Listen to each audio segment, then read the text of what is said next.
It's beginning to look a lot like Christmas. Oh, let's review. We'll analyze the scene. Sounds holly jolly to me. Before it's over, let's begin. Bum. Bum. That's right, folks. Since the Christmas season is upon us, we thought the way to celebrate and get into the holiday spirit would be with some holiday reviews. 12 to be exact, decoratively divided into 4 categories for your Yuletide pleasure. So, without further ado, silver up those bells like the multicolored lights and go out and build a snowman. And join us as we get into some seasonal shenanigans. Woo! All right, Dragon, and tonight we are unwrapping our second of the 12 installments of seasonal shenanigans this year. It is the first in our TV category. What is it? TV specials category? Is that what we're going with? Yeah, either. Well, I mean, just probably just kind of like television, just kind of like in big letters. I was thinking just kind of television because you have some TV movies, but also some kind of TV specials. They aren't quite long enough to be movies, so they're kind of just kind of the television segment, if you will. Fair enough. And tonight we are unwrapping the Christmas Chronicles, which is a very recent Netflix outing with the great Kurt Russell. I almost called him Kurt Cameron because we were talking about Kurt Cameron right before. Thank God I didn't blow up on that. Kurt Cameron as Santa Claus would be an entirely different movie, Dragon. Some may say Kurt Russell has the ego the size of a planet, or that might be another movie, but we love him. All right, so Dragon, just to get it right out there, I'm sure you like this movie more than I do, but I really like it too, Dragon. I mean, I can see how it could just fit right into your niche, Dragon. Like this is a movie that feels like it's tailor made for you with all the illogical logic and the gadgets and all that. To me, it very much feels like almost kind of a live action Arthur Christmas in a way where it's got that same sort of like inventive feel to it, where it's a very fresh take on the Santa Claus mythology. For me, I like it quite a bit. I really do. I don't. I don't say I'm on the. I'm kind of teetering on the verge of loving. And, uh, like for me, sentimentally, I feel like I like the Grinch maybe a little bit more, which is the first outing we did, but that's just for personal reasons. This is a very good movie though. It's got a lot of visual flair to it. Of course, Kurt Russell is as enigmatic as you would expect as Santa Claus.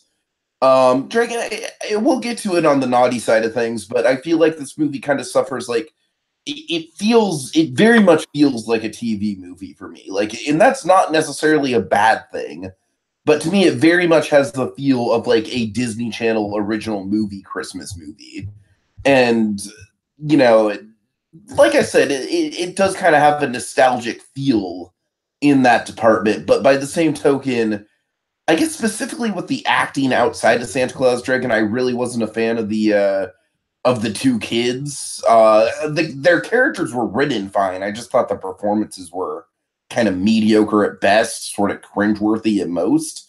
But I'm a Scrooge. We already established this with the Grinch. My heart is 2 sizes too small for reviewing and whatnot. So, I liked it a lot. I especially like all the illogical logic and everything. It's a very clever and fresh take on the Santa Claus mythology. But man, that child acting, man. This movie's got some bad child acting. All right, so me, it's so funny you brought up Disney Channel, Tiki, because that's a huge reason why I love this movie. This see, in the beginning I was enamored with the idea of Kurt Russell as Santa Claus, and basically the trailer just sold me so much on this movie. So I was enamored with the idea presented of Kurt Russell as a Santa Claus with style, and with as basically as a Santa Claus and with the style of that trailer is kind of really kind of selling like kind of a new Santa Claus you haven't seen before, and it's Kurt Russell, and it hinges on that so much. And again, if he didn't deliver on the movie would have completely tanked. And I love that he he definitely delivered on the promise of the trailer. So it's like one of those examples, like kind of like some solid marketing that paid off, I felt. But here's the reason I think the Disney Channel thing is really relative. I think this is the underlying reason I really dig the movie. Because to me, this feels like a more cohesive version of one of my nostalgic favorites, "Twas the Night," the Disney Channel Bryan Cranston Christmas movie. Sure. Basically, it's kind of another. I think again, like in my lifetime, I've never had another "Twas the Night" until now. With this, it was like the more cohesive version of the "Twas the Night" of my youth, and I think it's awesome because of that. I loved it. Dragon, did you know that they also did a sequel to Life Size, the Tyra Banks Living Doll movie? Yeah, I did hear about that. How recent was that? This year, like Really? probably. Okay, that's why I heard. Okay, because I knew they were doing a sequel. I didn't know if it came out yet. It's also a Christmas movie. Huh? What do you know? Let's just say that might be something we can put on the naughty list next year. Maybe. Let's not tip our hat too much on that, but yes. Of course. But yeah, of course, it's just right out the gate because again, it's going to be kind of feeding into a few things. I won't call it back that often, but for anyone who's unfamiliar, there was a Disney Channel original TV movie called "'Twas the Night" that features, no joke, Bryan Cranston as essentially it's Bryan Cranston stealing Christmas. I know that sounds insane, but go with me on it, folks. It's Bryan Cranston as kind of a shyster uncle to a family, and the parents are kind of called out of the house. So he's kind of babysitting the kids, and Santa Claus kind of drops by, and it's a Santa. My favorite thing about "'Twas the Night," and this is important because again it feeds into a crux of why I love what this movie does, as Tiki said, the illogical logic of it all. "'Twas the Night" always made an impact on me because it had this phenomenal logic applied to Santa Claus that you never see anywhere else. Where it's like Santa Claus that uses gadgetry, like he has this device that like freezes time.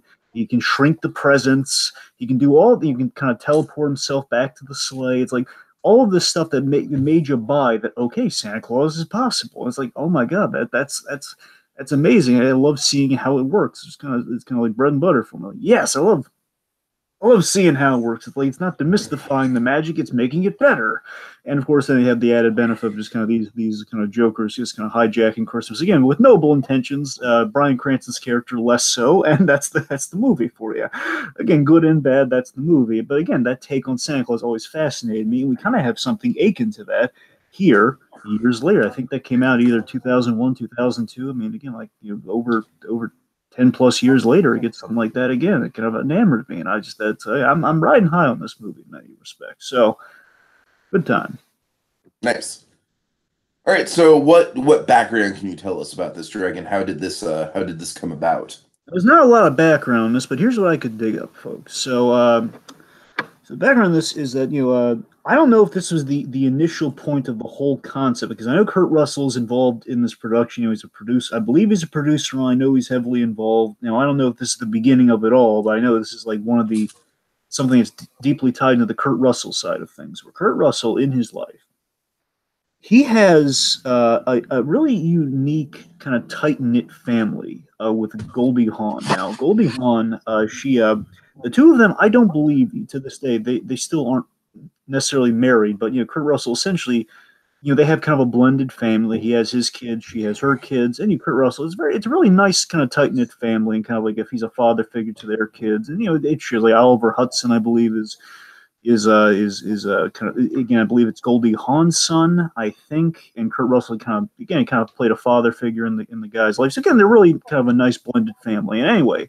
so there's definitely a personal side to this story, and definitely kind of in the casting, and a lot of this movie is definitely kind of pulling from kind of Kurt Russell's kind of family life. But importantly, with that blended family kind of dynamic that Kurt Russell kind of lived through, and his basically as it had built over his lifetime with Goldie Hawn, he one outing around Christmas time, again those early years, he went to a mall, take the kids to see Santa Claus at a mall. And Santa Claus was on break, or he was showing up late or something. And the point is, there was no Santa Claus there. So Kurt Russell's asking what's up, and he basically says, "Hey, can I put the suit on? Can I fill in?" And he fills in. He's dressed up like Santa Claus, and he's seeing the kids and everything. It was an experience that really kind of remained with him around the holidays, and something he really noted, and something that really shaped the performance and kind of the premise of the movie, is that you kind of notice that kids, like as you see, Kids are really eager when they're like far in the back of the line. And he's told the story many times. I'm just repeating it very just non-effectively. But essentially, you have like a long list. You kind of this long line of kids. You're like all eager to see Santa Claus, and of course, you have like kind of your Christmas story scenario where the kid finally gets up to the line, and Santa Claus is a little intimidating to kids sometimes, and that they're crying, they're losing minds. There's their intimidation factor, and that's kind of what Kurt Russell always enamored him about the role. Where okay, there's a love and there's a jolliness and there's kind of an iconography about the guy, but at the same time there is a mystique. There's that intimidating quality. There's that this is a guy who's been around, who knows he knows when you're awake, he knows when you're sleeping, he knows all this stuff. That's kind of intimidating. Right. And that's what shaped him for the role, and I think that's what really drew him to. I don't know if he necessarily came up with the idea for the project, or if that's why he instantly said yes to it. But that's definitely kind of the Kurt Russell DNA of it all there. Now, I suspect if Kurt Russell wasn't the initial kind of spark of this, I do suspect this was a Chris Columbus project. Now, for those who may not be aware, Chris Columbus, he has his fingerprints on a lot of kind of beloved Christmas or non-conventional. Of course. Like movies set around Christmas, especially Home Alone, Gremlins, Jingle All the Way, Chris Columbus. Even both of his Harry Potter movies have like extended sequences set at Christmas. Exactly. So Chris Columbus, he's definitely a fan of Christmas, to say the least. So Chris Columbus, he's involved in this. There are a number of producers on this. Kurt Russell may or may not have been one of them. So Chris Columbus is definitely a driving force behind. So it feels like kind of part of the course with Chris Columbus. So the director on this was Clay Kaitis, if I'm saying that right, or Clay Kaitis, I believe that's how you say it. And this guy was a Disney animator. He's an animator for many productions. Essentially, not every single, he wasn't involved in the Princess Frog or the Winnie the Pooh movie, but essentially from Pocahontas to Frozen, almost every Disney movie sequentially, almost every, he's been involved as an animator, and he's kind of worked his way up to, like, I believe from animator to supervising animator, like a variety of kind of forms of variations of the animation field. And he then moved his way up to director on Angry Birds. He was the director of Angry Birds, and that was the first time he kind of struck it as kind of a full blown director. And this is his second directing job.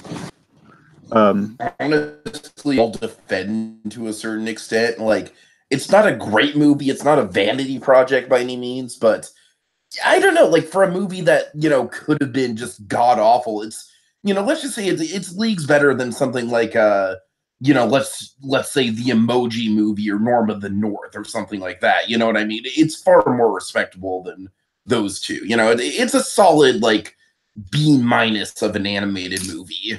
And maybe that's just the holiday season in me kind of coming out here, but just in case it's not, just let's take a moment here and just acknowledge. You know what? Say what you will about Angry Birds. Now, for anyone out there who either loves it or hates it or just is like on it, whatever. You always got to like kind of think about kind of the guys who put their heart, sweat, tears, and the whole shebang into these animated movies. And of course, again, we kind of connect the tissue here a little bit. The Grinch, Scott Mosier, his first co-directing job. Of course, again, these are kind of lifelong investments. And again, he worked his way from a movie that's not getting great reviews, although I personally have an attachment to it. So certainly, that's what I'm saying. Now, again, whether you like it or not, or you're offended by its existence or any sort, there is a degree of, you got to admire that passion and kind of that guy working his way up and getting to the director chair, and that in Angry Birds led to this. It kind of led to something. Again, he made some great strides over like kind of I believe maybe I think it's like at least a decade or so. Like I think a decade and change. I think it's as long as he's been at Disney. From Pocahontas in the like what 96 or something. Pocahontas was 96, yeah. Right, like so again for like 90s, at least like roughly 12 years, right? Oh. Right. Anyway, so the point is that he's worked his way up, and again, you definitely see the animator in him with certain characters in this movie, and I think that shows. And again, there's kind of an animator's perspective applied to this, and kind of the guy's been involved in a lot of whimsical projects, and of course, that's my comparison to Arthur Christmas. Like I said, it has that same kind of like, fantastical qualities to the Christmas stuff, and that in the illogical logic and everything. And our writer on this was Matt. One of our writers on this was Matt. Matt Lieberman. He's going to be writing the 2019 Addams Family movie. I'm interested to see how that's going to turn out. By the way, yeah, I am too. And also, he was one of the writers on Short Circuit, the original one. I like the sequel, but I mean, he wrote the original, so good for him. All right, and one last thing is that Kurt Russell actually grew out that beard. That's a real beard. Oh, he did, really? I was wondering about that because it does look pretty real. Yeah, nice, nice. And if you think about it, I mean, Kurt Russell. I mean, if I'm not mistaken, after Guardians, he probably just kind of kept that beard as a right, yeah. Now, don't get me wrong. Like they do enhance it a little bit. They add like kind of the nice, kind of clean curls and everything to the beard. Sure. It's like hair extensions to the beard, but that's a full. I mean, that's Kurt Russell. We know he has like that long mane of hair these days. So again, like the back is all Kurt Russell still, but the beard. So again, it's all Kurt Russell kind of committing to the role. And again, that's got to be a commitment there, like a beard that big. I mean, I pity lunchtime for that man. I really do. Anyway, so that's the background. Okay. So hit us with the plot. Okay, plot goes a little something like this, folks, to keep it simple. So we have the happy-go-lucky Pierce family. We start with the happy-go-lucky Pierce family, and we see their lives. You see them kind of embracing some merriment. We see them kind of share the holiday season via videotape. We see them share many happy holidays via videotape until their father, Doug, dies in the line of duty as a firefighter. Very tragic. So their mother, Claire's trying to keep everyone together around the holidays, but she's called into work on Christmas Eve. Never heard that one before, but no, she's called on Christmas Eve. And the brother and our brother and sister here, Kate and Ted. They're bonding via this little mission of let's try to catch a video of Santa Claus. It's never been done before. Let's use our videotape gimmick to catch Santa Claus on video. Be like a little bonding experience. What do you say? All right. So they're trying to catch Santa on videotape. Lo and behold, Santa Claus is real. They got him. Holy cow! So they got him, and they stow away on the sleigh, which leads to the surprise you'd imagine if you had stowaways on your sleigh while you're trying to make the rounds Christmas Eve. It leads to a big surprise for Santa Claus, which leads to a big crash. Boom, bang, bada bing, bada boom, crash. Not good. Christmas is in jeopardy, and it's up to the kids to help Santa and learn about themselves in the process as Santa dazzles us all and teaches us some life lessons. And that's the movie. Ooh, all right. So let's start with the big man himself, the Kris Kringle, the Saint Nicholas, the big cheese, the jolly old fat man. I don't know. I'm not good at coming up with. I knew you were going to say big cheese. I don't know why. I knew you were going to say big cheese. Big holiday cheese. Okay, but yes, we're talking Saint Nick, folks, not the Coca-Cola version. We're talking Saint Nick Kurt Russell version, man. Dragon, I kind of wish that there would have been a reference to, like Coca-Cola owns the image of me, for God's sakes. I sold it to them in a really bad deal in the 1920s. Why is it always polar bears? Fat guys and polar bears with them. Why? So what I just said right there, like that would fit right in line with the Santa of this movie. You know what I mean? He's very self-aware of the image of Santa. He's he doesn't ho ho ho. He does, he's a little slimmer than you might expect, and he's got a kind of like a wisecracking attitude about him. He's kind of like a Grizzly Adams Santa, for lack of a better term, Dragon. That is kind of, I've heard that a few times, and I do find a hard time kind of saying something better than that. It is a Grizzly Adams Santa in many ways. It's Santa that's Americana yet slightly irreverent, something you don't see every day. It feels the best, so easily, let's agree on this. I think we can both agree on this. Kurt Russell's the best part of this movie as Santa. Oh, yeah, of course. I mean, that's not a surprise. The whole movie's, like, built around him. I mean, he's awesome, and important, I think he's irreverent, yet faithful to the Santa lore. I think that's the hat trick of it all. I really do. I think we have this really smart critique of the Santa stereotype, but by the same token, he's sticking true to the core concept of everything you love and you hope Santa will be. But again, there's that Grizzly Adams. There's a bit of an intimidation there, but at the same time, he's so neighborly and familiar with everyone. He's this guy with this great shared.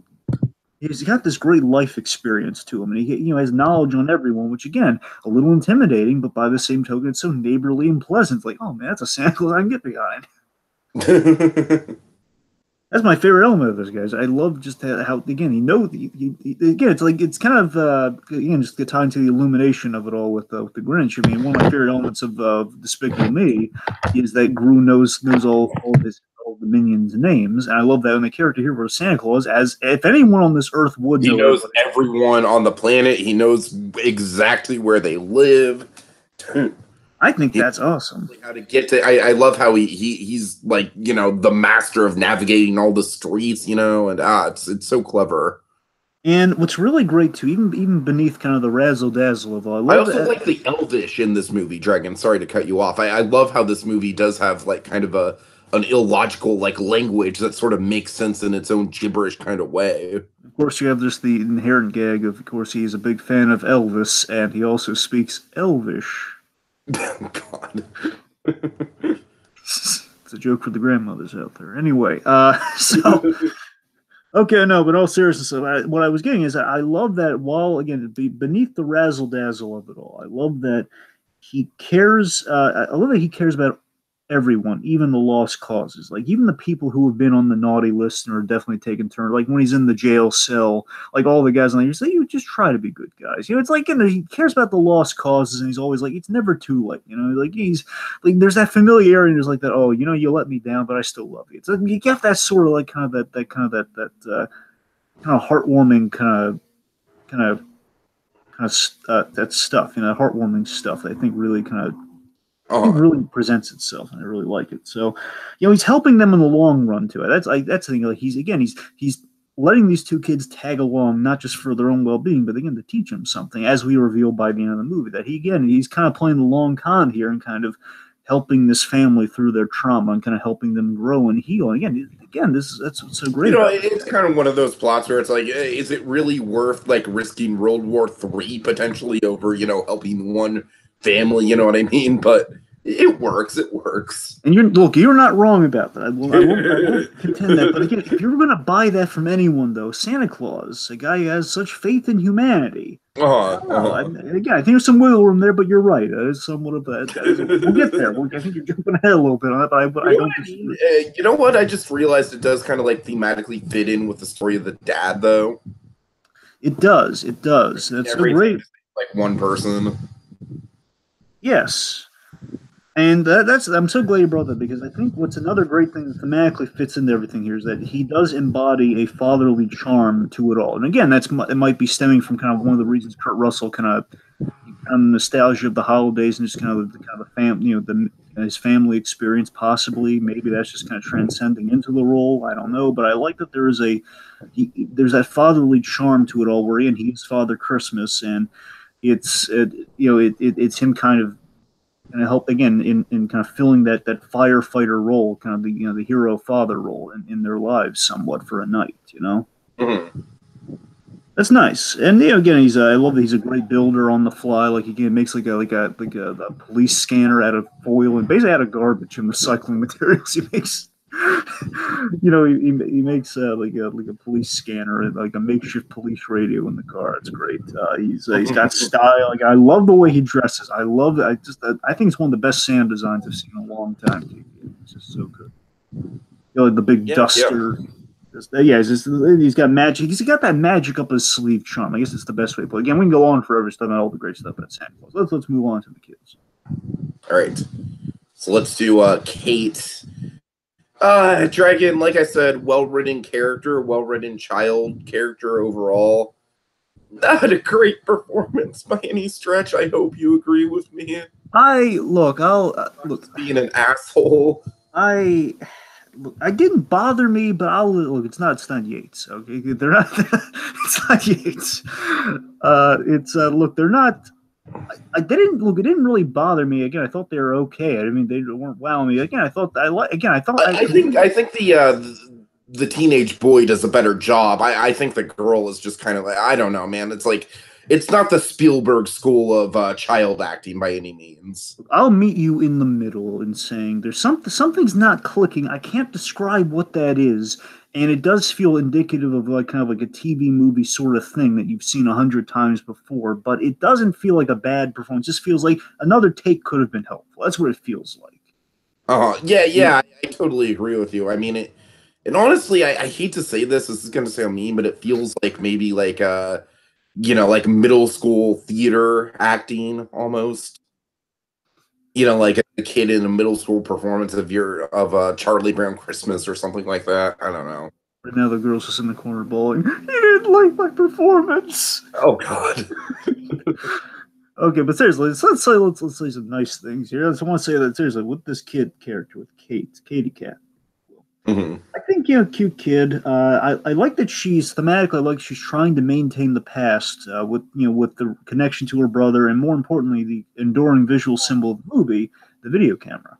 Yeah, the video camera is definitely the strongest part of her character in terms of a writing sense, for sure.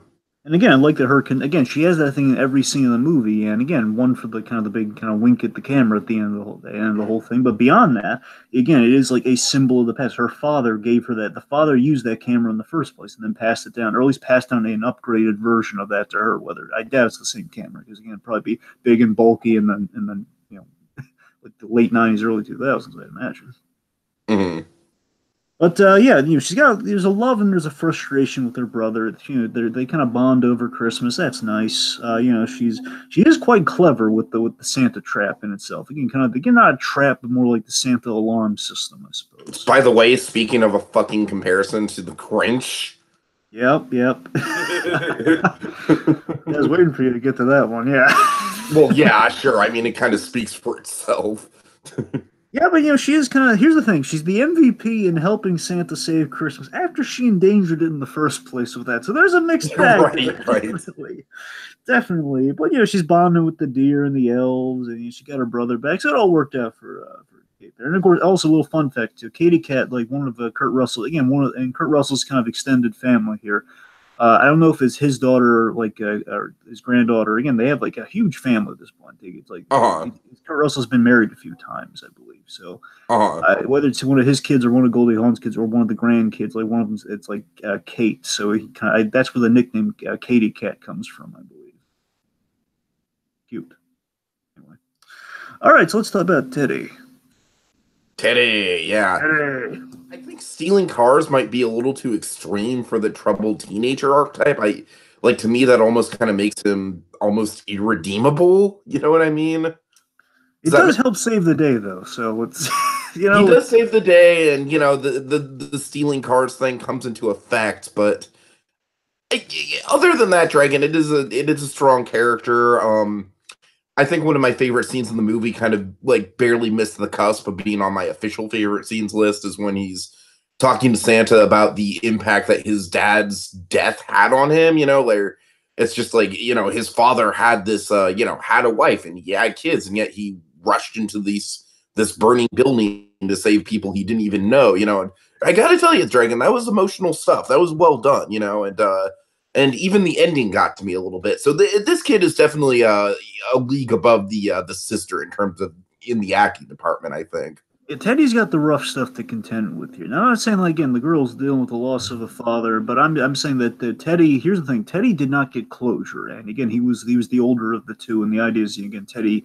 He kind of endured more of the not being able to say goodbye. Where again, I don't know how young the girl was when the father passed. I'm not saying that's it's something like one's better than the other, but I'm saying it's something that kind of Teddy has, and Teddy again, he's at that age where he's just kind of he's definitely not dealing with it well, and he's on the naughty path. He's hanging with the quote freakazoid, the wrong crowd. I'm sorry, I just keep thinking that wrong crowd gag from Freakazoid. It's hilarious. Like then she's gonna eat cookies, and she's gonna become huge. Anyway, I'm sorry. Back on point here. So, but yes, he's on the naughty path. He's hanging with the wrong crowd. He's stealing cars. He has good in him. I think that's the important balance that they strike at the beginning. That's something I really like about Teddy. That's the one thing I like, that we didn't just fit into the whole convention of like he's the bad kid. Like, that's something that, for example, a point of comparison here. 'Twas the Night. Very similar plot point with 'Twas the Night. 'Twas the Night where the young lad in that, I'm blanking on his name right now. It's been a while, folks. Bear in mind, again, it's like something you watch annually, so it's not necessarily. Yeah, right. The point is, the young man, the young man in that who's kind of the nephew to the Bryan Cranston character, the Nick, to his character. He's following his uncle's influence, which is kind of corrupting him. And again, he's kind of acting sort of like his uncle, like an opportunist, and he's on that path, and he's on the naughty path as well. And we kind of have a little. we have a little bit of that here, but again, importantly, we see at the very beginning the kid, like there was a big moment with Teddy. I think really shaped how we the audience felt about his character. Where Teddy could have very easily clipped the wings and say Santa Claus doesn't exist, but he catches himself. So we see in that moment he's looking out for his sister. That doesn't want to get in trouble, obviously. And again, they have each other's back. Like again, she could have sold him out with the videotape and the blackmail and everything, but she didn't. They look out for each other. He's not ruining the magic for her. There's a love there. And again, he basically took the opportunity of like, hey, let's hang out, like let's catch Santa on video as a way of getting the tape back, but also like, well, I could have just, she wasn't going to use it anyway, so I might as well. Mm. He's along for the ride, but as he throughout the journey, he's dealing with the unfinished business with his father, and he and importantly, I think there's a really great moment with Teddy we got to talk about. I think the big thing with Teddy, with the whole firefighter arc and him getting over his what happened with his father, is that it was seeking closure. Is that I love that he acts like his father in saving his sister from burning in a fire with the Santa bag. I thought that was a really good moment for Teddy, and I like how thematic that was. Again, he's kind of acting like his father in that moment. I thought that was quite good and thematic. Sure.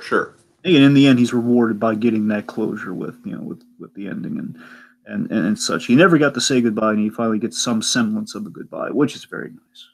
Mm. All right. So let's move on to the mother. Claire. I really got nothing, Dragon. I mean, really, it's. I don't mean to sound mean, Dragon. I do like the moment at the end where it's like, oh, this is like the best Christmas present ever. It's just how Dad decorated. I don't know. I mean, that's cute, I guess, but it's such a standard role, man. It's such a standard, like, oh, guess I got to go away. Guess I'm working on Christmas. They need me down at the hospital. It's something we've seen a million times before, Dragon. It really is. Yeah, there's not a lot to. Okay, wouldn't be exaggerating saying there's not a lot to Claire. I do declare Claire does not do much. It's not a lot there, but Claire.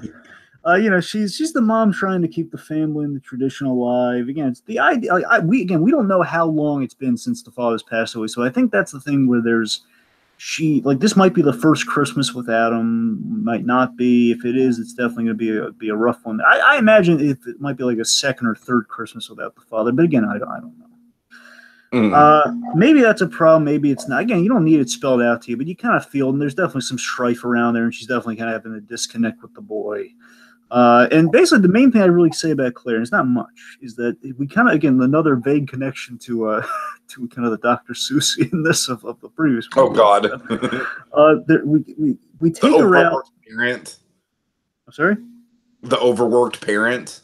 There's a bit of overworked parent, but I was thinking more in a broader sense, like not the Grinch. I was thinking more in a sense of like kind of like a cat in a hat sort of thing, where we kind of put her in. We take her out in a very Dr. Seussian style, like okay, mother has to go out to work, and the kids are left to you can have an experience with this kind of this third party that kind of comes in and kind of whisks them off into a wacky adventure until the reunion in the end, where it's like, do we tell mother what happened or not? That's right. So again, without it being spelled out at the end like that, it's like, well, it's like they went on an adventure. She stepped out for work and stuff, and there's kind of a timetable when she comes back. So there's kind of a big Seussian quality about how we take her out of the story. And if it were a Lifetime movie or a Hallmark movie, we would have cut to her periodically and like, okay, let's see what she's doing now. Okay, strife, good. Let's come back to the kids. Anyway, so not a lot with Claire there. Let's talk about someone we do have a lot with, though. Let's talk about Dave. Cops, yeah, Dave and Little Mikey. Gotta love Dave and Little Mikey. You just gotta. It's a fucking law, man. Yeah. God. So, these guys are fun. I mean, especially. Yeah, I mean, they represent the believer and the non-believer archetype really well. Yeah, I mean, I love these guys. I love they're good cops. They're good cops on a crazy night doing their job, and they're obviously skeptical at Santa here, and they have to be sold, and you get it. I mean, there's a point that I do have like a nitpick with one of the things with their cops here. Basically, when the reindeer are flying, obviously, why is no one turning their heads? I mean, really, how does no one just put two and two together? The reindeer flying? Right. That's the one thing I really. That's the everything else there is. I love. Here's the. Let me express it this way. So, even entertaining the possibility, which again, there's a point which we'll get to later where Dave does entertain the possibility that, okay, he might be the real Santa. But whether he is or not, this is what I love about Dave here. I love that Dave is facing Santa with the irresponsible realities of, okay, well, you took these two kids and it took them way far from home. And basically, you've got Santa's been doing some irresponsible stuff in the car chase and everything. Again, there's been a number of things that again, Santa's not off the hook for some of the stuff that he's done here. I like that Dave's calling him on that. But it's another example. Dave is another example of Santa helping like all the kids, even the grown-up ones, with the call from Lisa. I do love the whole the Lisa and the ex-wife stories. Again, it's really kind of a beautiful thing, kind of selling the skeptic in Dave, and of course, little Mikey just being he's the one. Kind of like it's like a Michigan J. Frog thing. We're like, does no one see this? It's kind of nice of the fact that like these two kids, the instant recognition of Dave and little Mikey, and just they realize like, oh, these kids have been on the nice list. Surely they'll believe me. And of course, he's not going Santa's way, but he's not holding anything against. So it's pleasant. Yeah. All right, and just kind of briefly with the elves. Oh man, they're kind of creepy. I do like how they have kind of a good kind of Gremlins like troublemaker quality to them. Yeah. The elves are definitely they're definitely a make or break. We'll get into a little bit of that later. Yeah, for sure. Yeah, they're along for the action.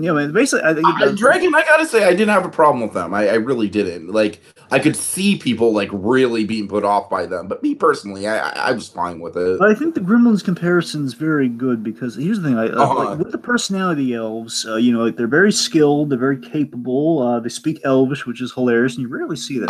Like I said, I love the Elvish thing, man. I really do. And the language does sound logical. It does. And I like that these guys they long for action and mischief. That's kind of their thing here. Like, there's a guy with a chainsaw just waiting to go nuts with it. Just like, come on, man, I got one thing. Right between the legs, too. I thought that was kind of dark. I got one thing, and I can barely ever do it. It's like, how many practical uses are there for a chainsaw except for cutting down trees? I'm a little elf. Okay, I can't cut down a big tree with this chainsaw. I have so little in life. Anyway, oh God. So the point is, these guys long for action. It's like, oh my God, Santa, like so rare. Like they're not looking forward to Santa. Again, they care about Santa. It's like we get to spring into action. Hooray! Mm. All right. Okay, let's get to let's make a list and check it twice and find out what stuff in this film is naughty and nice. Nice. All right. So yeah, like I said, Dragon, I think probably the biggest con I have with the movie is the Kate sister's part. Well-written character, just not a great performance. Like you said, I definitely done more takes with her at the very least to iron out some of the kinks with the performance. Passable, but not great. All right, let's see. So let me start with some naughty. I really have little naughty here, so let me see what. Yeah, me too. As I said, the sister is kind of the big one. Speaking of, okay, so let's do it. Just to address the elf thing. Again, I don't have a problem with it either, but just to address it, the elves are definitely. I could totally see it being a put off. I really could. That's the thing. The elves are a make or break, and I knew that ever since I saw it because I really loved the trailer, and I knew when I watched that trailer, as much as I love that trailer, I knew it ends on the elves. And it's like I was watching, like, okay, I'm so pumped for this, and then the elves like, oh boy, I'm so pumped for this. I don't know how audiences are going to react to these elves, man. I don't know how I'm going to react to these elves. So it's like imagine like jubilation, then elves like this. Oh man. But yeah, in the end, I think the elves are passable. But again, it's obviously it's a make or break whether you buy into them or not. But again, I think there's a degree of it's almost like a Minions effect of whether you're in for them or you think. I think they're better than the Minions just because they all have kind of like. Not to say the Minions don't have different personalities, but these guys are like individually, I think, a little bit more unique. Right. I mean, it's less. And the point, I think the main distinction there is that the elves are less ambitious than what they're going for with the Minions. The Minions are trying to build franchises off the Minions, which again, exactly. I You know what, Dragon? The Grinch kind of gives me more hope for the Mario movie, but I still like hope to God that they don't like minionize the Yoshis. Minionize the Toads. What do you think? The Yoshis or the Toads would make Remind better? me. So is Illumination doing the Mario movie? Is that Yeah, accurate? they are. Wow. Again, I'm sorry. I completely forgot they're doing that. So what do you? But seriously, just to get off track for a second, I'm curious. What do you think would make better minions, the Yoshis or the Toads?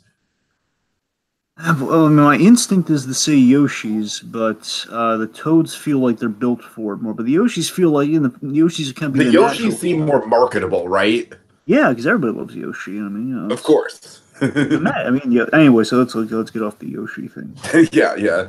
I'm sorry. I've You been playing a lot of Smash Brothers over the past 24 hours since I got back from my trip, as you can All imagine. right. The other thing, again, it's a logic hole. So just to address it, again, there is a minor logic hole in the whole. Like, if Santa could fly when he didn't have the hat, would he really risk all of Christmas to save two kids' Of holiday course. spirit? Would he really do that? And you know what? I mean, this Santa's a really nice guy. Maybe he But would. speaking of theological logic, though, I do really like the whole concept of the Christmas spirit and the fact that like fucking potentially World War III could break out if there's not enough Christmas spirit. Right. And okay, let's take a break. I only have one naughty thing left before we get to let me talk about something really positive because you brought it up here. So again, yes, I love my favorite thing in the movie is the Santa pseudoscience and the world building and all that illogical logic. It's phenomenal. It's again the best since Twas the Night for me. Like how he does it because again the idea is like wearing the hat, but apparently he doesn't need the hat Well, to I, do it. I think Arthur Christmas did it better than Twas the Night, but Well, I mean, for me, okay, basically fair enough, fair enough. seeing it localized to one Santa versus like a whole like stellar operation, like Yeah, you're right, you're right. anyway, the point is, uh, the whole just basically how we basically seeing the operational procedure of this singular Santa Claus, where he's got the traditional flying sleigh and the reindeer, so he kind of checks off the boxes, but we do have like an kind of a sort of an accentuation that kind of makes it all kind of like a little different, where like for the reindeer to fly, they have to link up the little jingle bells on the reindeer on the saddles, and I love that. Like you link that up, that's how they fly.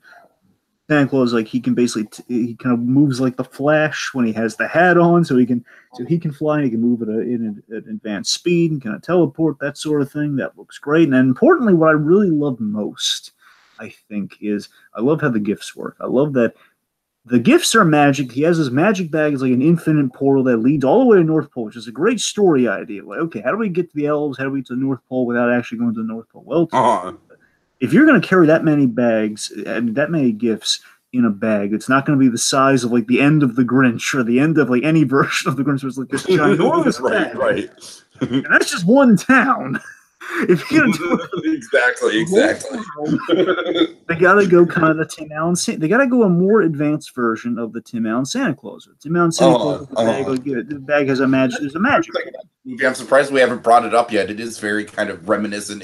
Like to me, I feel like this movie is kind of like a perfect combination of Twas the Night and Tim Allen Santa Claus. Exactly, and I do love how the point is like there's a great magical X factor that we see in like the Santa Claus. Okay, the bag lifts and he kind of goes down the places without chimneys like Jello. That makes sense. Kind of solves a little problem, but it's magic, so it's fine.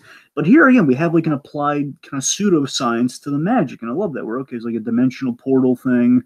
We're literally flying cars and everything that are made. Like everything is made here, just floating around. It's got this giant conveyor belt. There's like kind of a magical section that ends with dimensionality. And the point is, with all that, I love the logic that we have this section where basically you call out the names, like the names of the kid and then the address, and like you literally check the big old list. You name the gift, and once the gift's named, you can just throw any gift in there, and that gift will be in that box. And if anyone opens, again, it's like a security feature built into this magic, which kills me. I love this.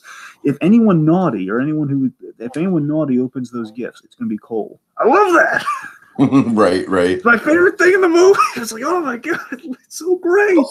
Small detail, but I love when the bag goes flying and we see some of the gifts are just straight up $100 bills. I missed that. Is that? Yeah, yeah, yeah. Yeah, it's cool. Man, there's so much. Also, really quick, Dragon, I have to bring up. Okay, the leader of the street gang. Hey, on the naughty side of things, I felt the street gang sequence was maybe a little out of place. Yeah, I was gonna bring. That was the last thing I was gonna bring up with the naughty too. That yeah, the thugs are Uh-huh. forced. You don't. Basically, it's a message of it's a forced. You don't fall in with the wrong crowd message, and it basically feels. Exactly. It Okay, feels like did the leader of the street gang feel like a Diet Coke Justin Thoreau to you? I know what you're going for there. I didn't quite feel Justin Thoreau, but I did feel like I know what archetype they're going for there. I felt Uh-huh, something. uh-huh. I wasn't thinking Thoreau, but I was thinking something like that. Yeah. Okay, okay. But you know what? It basically feels like trying to fill like an action code of like we have Kurt Russell in a movie. We have to have action. Like no, we Right. only have a car. That's enough. Like no more action. It's just like why do we need fighting in Christmas? We don't always need fighting at Christmas. Uh-huh. Anyway, okay, so the point is, basically, that's again those 3 points that we've gone. That are really the only naughty things or even vaguely naughty thing. Like the legitimate naughty thing is the thugs thing, like the villain side plot. Aside from that, Sure, really, sure, I can agree with that. Yeah. okay, but there's some other really cool stuff, real quick. Let's see. So again, I already mentioned like all the cool. Like I go forever on the world building and Santa logic and the illogical logic, all of that sort of stuff. Like, Kurt Russell's performance is excellent. Great conceptual Santa again, head to toe, how he looks again visually. I think it's a perfect like reinvention of Santa Claus. I really do. I love it. He's got this Uh-huh. really again, he's got a cool look to him. Candy canes in his pocket. Is wonderful stuff there. I love how he puts Santa in a real world setting. It's a modern real world setting, yet somehow it doesn't feel super dated. I don't know, man.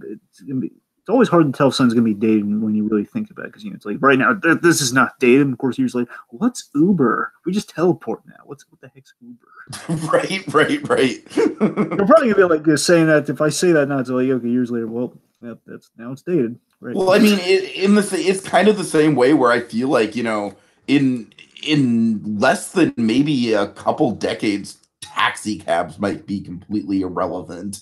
Yeah, yeah. As I mentioned, I love that Santa knows everybody's name. I love the we make fun of the How Coca he Cola. pulls out all the exactly what presents you want, like even down to the year. Yep, the Coca again, the running gag with the Coca Cola Santa, and just the whole like the billboards at 80 pounds. Just all it's really funny. Again, as you mentioned, to use to linger on for a mere moment here, the Christmas spirit logic is truly great when you think about it. The idea, again, the bigger idea put forward that if Santa misses Christmas, which again, even Santa, again, we have such a relatable human Santa, as Grizzly Adams like as he is, the man's not perfect. And if he misses Uh, Christmas, if he misses the deadline, which we never address, it's always like Santa's never missed a deadline. Never. right, right, right. In every Christmas movie ever, it's like we never see like the apocalyptic version of it. Like we never see the Infinity War ending to a Santa Claus movie. You know what I mean? Like Like we've only had that once with that one. we failed. We've only ever seen that once, Tiki. Count them once with the Family Okay. Guy. With Family Guy when they did the whole like they tried to deliver the present, they realized, oh my god, it's ridiculous. No one can do this in one night. Right, right, right. Yeah, yeah. But no, this seriously, again, I love that we address it so much better here. Where it's like, okay, again, less cynical, like we're kind of beating a father near to death in like a closet here. Less like a less graphic version. We do a much bigger, cooler version of it here. Where okay, if Santa Claus misses a deadline, Christmas spirit goes down. Christmas spirit goes down. People aren't going to remain all kind of nice and pleasant. It's going to kind of be a defeatist attitude, kind of in the moral fiber of America, in the world even, which could lead to war and disaster, and mainly all the great wars and disasters and dark periods in history. So when Santa's failed to meet his quota, world's in trouble. World's in jeopardy. Not Mhm. good. All right, so let's see. So North again, I already mentioned that. Good action. I think there's some good action directing specifically, and something we're going to talk about a little bit later with some stuff there. I like just kind of. I think that overall the movie. I think it's a good first. For the guy's first live action directing job, I think he did a really great job in bringing it to life. I think. Mhm. Again, the personal touches from Kurt Russell's life are nice to see him there. The little Katie Cat, and again, Goldie Hawn, of course. Bringing the Mrs. Claus at the end is really nice. Yeah, yeah. I love kind of an earnest Also, nonsense. dragging with the Mrs. Claus, like, just made me realize, of course, we Dragon, we love to fucking cast Vera Farmiga and stuff, right? Yes, of course we do. Has it ever been brought up that Vera Farmiga would make like the perfect Mrs. Claus? Oh yes, yes she would. I'm sorry, folks. He's like salivating over that idea. Oh, I'm just thinking right now, but I picture in my mind right now. Okay, like a Hallmark special where sometimes they have those Hallmark specials where again it's single on the Mrs. Claus. I was just watching one the other night. I swear to God, it's good. It's like the mistletoe something or other. But it's like this Hallmark movie where we have Mrs. Claus as the lead. We have Mrs. Claus as Vera Farmiga, and she's looking for the true meaning of Christmas. Anyway, but no, seriously, that'd be great. Anyway, are you getting me sidetracked with Farmiga Claus here, man? But yeah, I do want to bring this up with Goldie Hawn. Goldie Hawn, it was nice to see her there, and a really kind of nice little kind of last minute sort of thing. I love the idea that she and Santa Claus watch Christmas specials together, and they watch. Yes, that was very sweet. Yeah, with the sweetness, like overall, I love plays off. That was a really satisfied ending, and it made the tape not feel pointless. You know what I mean? That wink is, that wink is just such a tremendous moment. It's like a sloth master wink. Yes, it is. It's like one of those perfect again. Like folks, of course, for anyone, I won't describe the whole thing. Just folks, check out Super Academy if you want to know what we're talking about. It's a great show. Just Super Academy if you want to know what the Sloth Master Wing is. Watch till the end. Okay, so the very ending, literally the last thing you see. Yes. But again, overall, too, speaking of the sweetness and like all these great qualities, I do love. There's such an earnestness and a non-cynical spirit to the movie overall. It's such in such rare demand. I know we always we reach back in the decades to past years when we talk about these things, but in recent years, you rarely have something as like non-cynical. Like we go cynical these days with Christmas movies a lot of the time. Sure. Like, it's kind of one of those unspoiled. I feel like Kurt Russell as a grizzled Santa could have had the potential to be cynical. Yeah, it could have been easily. Yes.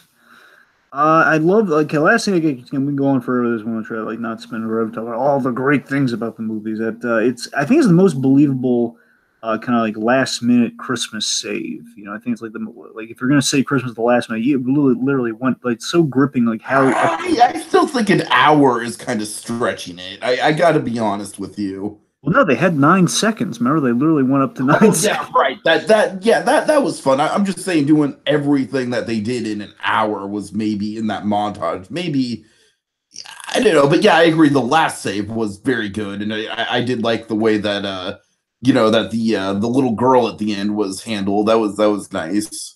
Yeah, I think it wasn't everything. It was like half. Like, he did make some rounds beforehand. We had to finish up though. That's very true. That's very true. You just got and by the way, they used Chicago really well. Again, they used their limitations and budget really well. They basically used all of Chicago, and they kind of made a reason like, okay, why are we sticking around Chicago so much? I think they made it work. So again, there's a lot of good stuff. Like the whole interdimensionality of like how they travel. Like again, the best logic, like how it gets from place to place too. Like he pushes the button, he kind of can travel to any continent or any city. Is great. Anyway, let's talk about some moments here. Let's talk about some of our holly jolly favorite moments of the movie.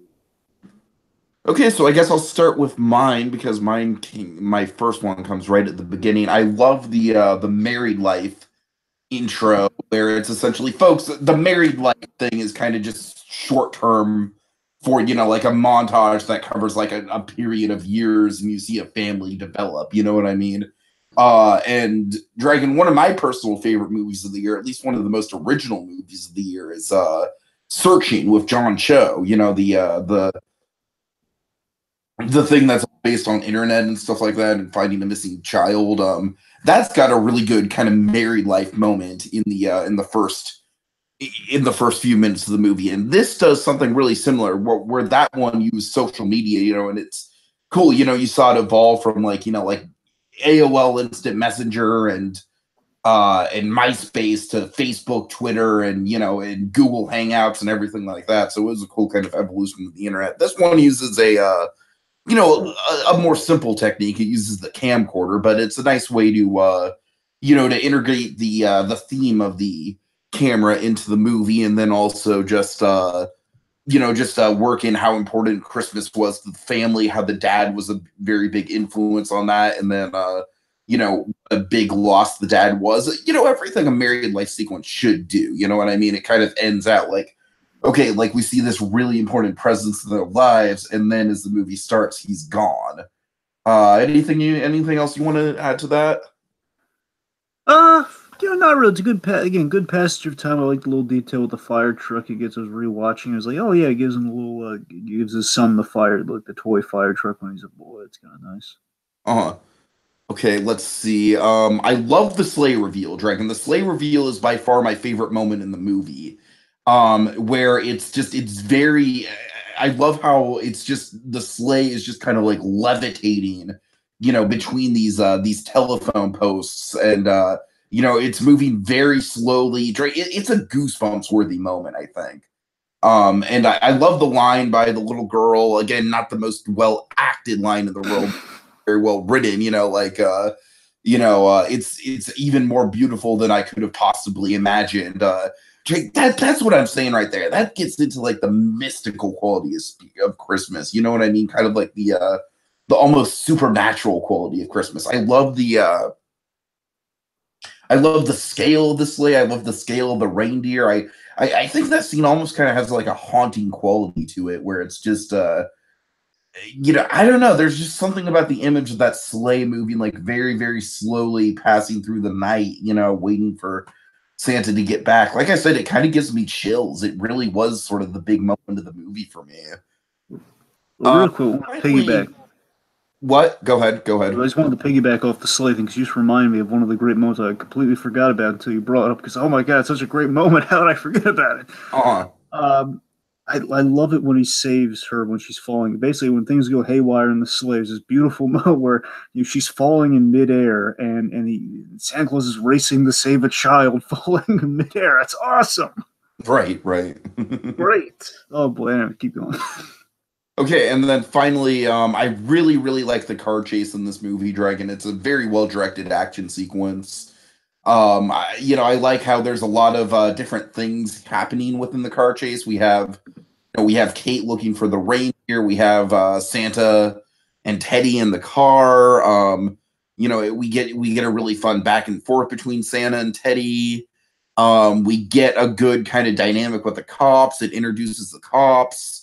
Then, of course, we have the reindeer coming in at the last minute. Very kinetic energy to it. I like how Santa's at first reluctant to steal the car, but then the logic of like, well, yeah, but the car was already stolen. You know, we'll bring it back at the end. All right, that sounds like a plan. Let's go. Kind of a Captain America Winter Soldier logic there of like, get your feet off the dash. We're returning this. Yeah, it's one of those Right, moments. right, right. So yeah, overall, it was a very well directed sequence. Kind of a great kind of tent pole set piece in the middle of the movie. Hey, speaking of the reindeer, what did because you just considering when you brought up the married life kind of video sequence at the top of it, I remember they seeded the whole reindeers like candy canes, and that pays off there when she's kind of Yeah, that was good. That reining. was clever. Yeah, it was a neat little payoff there, and of course, like her taking the candy canes and saying Santa, and of course, it did have a payoff. It wasn't just like kill. It was like give the kid something to say. It was like, no, we're giving the kid plot. Uh-huh. Okay. Right. I guess that'd be the me then, right? Yeah, yeah. Okay, so let's see. So I already talked it up for the most part already, but I love. So again, my favorite thing in the whole movie. I had to pick one thing is Santa knowing everybody's name. My favorite example of that is the very first time I really called it in the question where Santa and the kids they go to this place, this pub, kind of this restaurant, I guess, called Nick's Place. Very befitting given the whole Saint Nick of it all. He goes in the place and right at the back because basically it's Santa and the kid. Again, it's the great logic of it. That again, I love seeing a Santa Claus in these really mundane, really just kind of Santa Claus's ride is broke down. He's in a pickle and he needs a new mode of transportation. He needs some help. And Santa Claus is walking in, and it's sort of like the whole like thing in Miracle on 34th Street, where Santa Claus needs a place to stay for a while. It's like one of those things. Where is he going to stay? So Mhm. so he goes in there and he sees the hostess, Wendy, the hostess, nice lady. And he says, "Wendy, look how big." Look how big you've gotten. You know what I mean? Blown up big. And it's Kurt Russell laying on the charm, and I'm so tickled pink by it. And he's just like, he's wowing her, and he's absolutely wonderful here. My favorite, the thing just makes me like punch my fist in the air of like, yes, he's so right now. Is when Wendy, she's charmed by him. Again, she's buying into it, whether she fully gets it or not. She's like, okay, this guy needs help. She's being really nice to him. And she offers, well, he needs a ride, saying, what about Uber? I don't have an account. And what about a cab? Well, I mean, what they have? He doesn't have any money. He only has candy canes, and she offers her tip money. And he says, "No, Wendy, it won't be nice." I love it. He refuses to take money from Wendy. That's beautiful. It's like, yes. And he's just going around. The rest of the sequence is great too. He's just going around. He's basically asking people in various different languages, and he knows everybody's name. And it's like he's talking in Hindi to that one guy, and he's like, "I speak English, you jackass." Under his breath, I get like Santa with like kind of a vague. It's like a slight irreverent edge. Where it's like, I hope you like coal. He's just like, I was just trying to be nice. And of course, there's that poor guy with his wife, and he's just in the end. I looked this up because I was curious about this. It's God, it was I don't know if it was a Mickey Mantle card, but it was like one of the it was a famous ball player. It was a oh God, yeah. The point is, there was a baseball card, and this is a famous baseball card. I'm blanking on it right now. I think it was Mickey Mantle. I'm not sure. The point is, there was a baseball card. It's a very well-known baseball card. I'm not a sports guy, so I don't know off the top of my head. The point is, this card actually is worth more than what that man's car was worth. So it actually was worth a lot of money, and that's why, again, the guy was not in the wrong for trading his car for this card if he was intending on selling it or something. Then the wife just tears it in half. It's like, God. But seriously, that's such a great. It's one of my favorite scenes in the whole movie. Just the Wendy of it all is perfect. Great.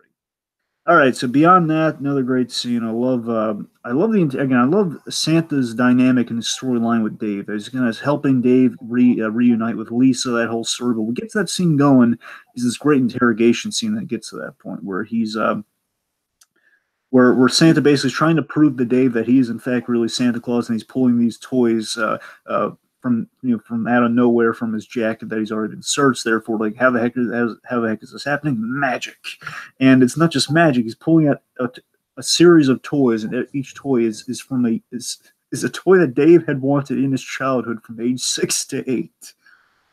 And it's like astronaut Snoopy, the Han Solo on the. I have an astronaut Snoopy, by the way, not one that old, but I have one. Yeah, that's the thing. Like, some Hot Wheels, and it's like a GI. It's a Hot Wheels. It's astronaut Snoopy. It's a GI Joe, and it's one of the. I guess one of the original Han Solo. Han Solo on the card from I believe the one that you could have redeemed, in the classic box campaign. Exactly, it's like one of those, but it was on the card in the back thing, so I don't know, maybe. But the point is, like, one of the early first runs, sort of Kenner. It's a Kenner Han Solo. It's the best way to put it. And of course, then it gets in the whole like. I love just Kurt Russell and the kind of he knows exactly what he's doing in this scene. He says, "Let's skip to now. You know what I want for Christmas, Lisa." And he gives us really sweet advice, and then telling him, like, you want to get back with your ex-wife, and she wants that too. And Dave, all you need to do is call her. He's just helping this guy out, and it's so wonderful. And he goes, it's a beautiful little scene. I feel like Dave was maybe a little bit too skeptical, especially after the the big musical number. He's like, all right, I don't know what's going on here, blah blah blah blah blah. It's like, okay guys, like, after that, can't you believe? I don't know. All right, look, I'll defend it because literally right after that, then the whole Lisa call. You're right. Do be like, that's the thing. And then, of course, again, he brought up the whole, well, what about those two kids? There's still things they haven't answered in the story here, Santa, whether you are real or not. So yeah, I think they covered their bases with. You're right. It could have gone that way rather easily, though. Okay, last thing. Speaking of which, Santa Claus is back in town, which I would say next to the car chase, probably the best directed sequence in the film. The whole Santa Claus is back in town, because the impressive thing you don't really consider because you're kind of wowed by it while it's happening. And I'm with you there too. Is that all of it's happening within this really confined space within the cell. We have all the lights and the music and everything, and we're not expanding that space. It's within this. What it kind of reminds me of, Dragon? It kind of reminds me of the Cell Block Tango from Chicago. Yeah, it is kind of. Yeah, you're right. Yeah. It's kind of a more confined version of it, but it is. It's like almost like a mix between Chicago, but using the actual spacing from the producers. The whole, like, he betrayed me. That whole. Yeah, right. But yes, it's Santa Claus back in town. Of course, it's Kurt Russell's a huge Elvis fan. He has played Elvis in some form in 3 movies. There's the voice in Forrest Gump. He played an Elvis impersonator for a movie, which is a movie I keep meaning to check out, but I keep forgetting the title, so I keep prolonging that. And there's a third one where he actually plays Elvis. So the point is, Kurt Russell's a big Elvis fan, and he gets a chance to sing Santa Claus back in town really nicely. The lights, the music, the whole thing, the way he's singing, it's a really beautifully done sequence. I won't do any justice trying to sell it, but he was kind of turned to everybody, giving everybody instruments, and the backup singers who were like the women in their cells to the other side. It's an excellent sequence. It's all great. So tremendous. There's a lot of great moments in this movie, all primarily starring Santa Claus, but they're all good moments. Yeah. All right. Okay. All right. So that brings us to the ultimate question: how's it hold up? I'll let you take this one first, Dragon. All right. So as a whole, it was a holiday special. Well, for me, I thought it was a refreshingly good way to kick off the holiday season. I think this is like the perfect thing to get you in the holiday spirit. And again, this came out late November, and I think that's intentional. Like, one, there's probably like a whole number of things like, well, we can't do it in December for various reasons, various Netflixian reasons, maybe. But beyond that, seriously, I think it's like you want to start the season off right. And again, I think it's the perfect thing to get you in the holiday spirit, something kind of new, something kind of irreverent, but so freaking charming. Kurt Russell, he's great as Santa Claus. It's a TV movie like the Night of my youth, and I mean in the best of ways. And again, whatever irreverent, like first kind of irreverent, like Santa Claus movie, unlike a Santa Claus movie you've ever experienced, it's kind of like that. I'm using Twas the Night as the primary example for me, but whether that's the Santa Claus for you or something else, it's just, I think it's better than your average Hallmark TV movie, but not a big screen worthy outing. It's a seasonal passion project with the zeal of Christmas magic, and I feel it's all you can really ask from it. So I think it hits the mark. But again, it has the mark, and it knows what it is, and I think it's delivering perfectly on that. So again, knowing what it is, it's kind of like a slightly upgraded version of a TV Christmas movie. I think it's doing great. So again, compared to speaking to another thing Tiki and I talked about, that was a Netflix Christmas movie. Netflix has been cranking out a bunch of original Christmas movies lately. Even last year, I don't know how long they've been instituting this, but I know this year they've I keep hearing about the Christmas Prince. Everyone keeps mentioning the Christmas Prince or something. I hear it's not that good. Isn't that the one where it's just basically like a documentary about the royal wedding that happened to take place during Christmas? I really don't know, because I keep seeing the name everywhere, but I don't. Every time I think it's like it's like BoJack Horseman almost. I think eventually I'm gonna have to check it out. Right, reason. yeah. But it's like I still haven't gotten to Haunting of Hill House, man.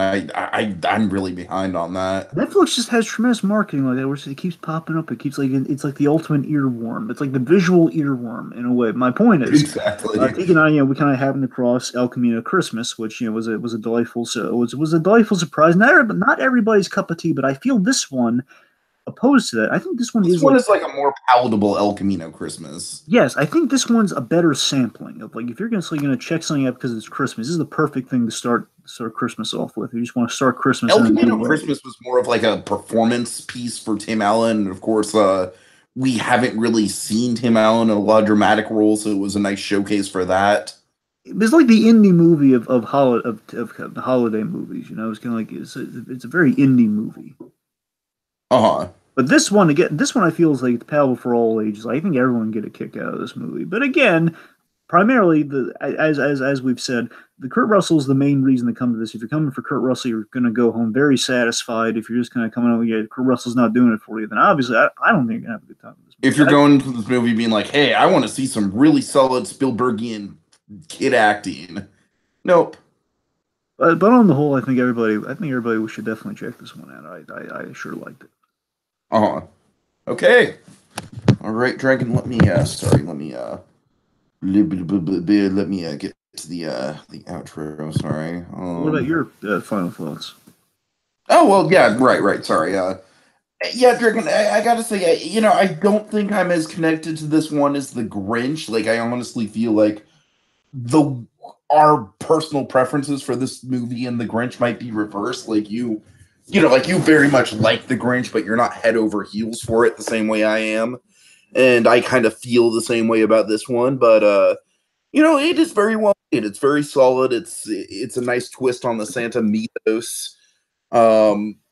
It's got a lot of memorable set pieces to it. It's got a really good charm, and of course, the illogical logic is definitely the strong point of the movie. It's really the reason to check the movie out. So, I would heartily recommend it. As for does it hold up though, Dragon? To me, I think it's too recent. Like, I feel like The Grinch is going to hold up better than this movie in the long run. I gotta say, I mean, I could be wrong about that, but I feel like I'm gonna revisit The Grinch more over the years than I am this movie. But that's not to say that it's not going to hold up, But like I said, they're both very recent, and of course, we just covered The Grinch, so I feel like it's relevant to bring it up. But yeah, overall, it holds up for now. It definitely met my expectations. I wouldn't say it exceeded my expectations, but it met them for sure. And I will check it out again. I can't say that this is a movie that I'm gonna like instantly put in my rotation, every Christmas season for years to come. And like I said, I can kind of say that about The Grinch. So I don't know. Again, I don't mean to keep comparing it to The Grinch, but but that's overall my vibe I'm getting. I very much like it, but I can definitely see how you're really head over heels for the illogical logic and the gadgetry of it all. So I could definitely see you liking it a bit more. All right. All right. Okie dokie. And Dragon, remind me, we don't tease the unwrappings, right? That's just Christmas in July, right? We usually do that with Christmas in July. I mean, there's no written rule that we can't tease it, but I mean, I figure we just kind of go into the thing. Okay, fair enough. I just wanted to. I forgot, because it's been a hot minute since we did one of these. It's been a wintry spell, folks. Okay. All right. Well, kids. Okay. Dash away, dash away, dash away. All but as we wave goodbye, don't you cry. We'll be back again next time with even more seasonal shenanigans. La la la la la la la la la la. Santa's got a brand new bag.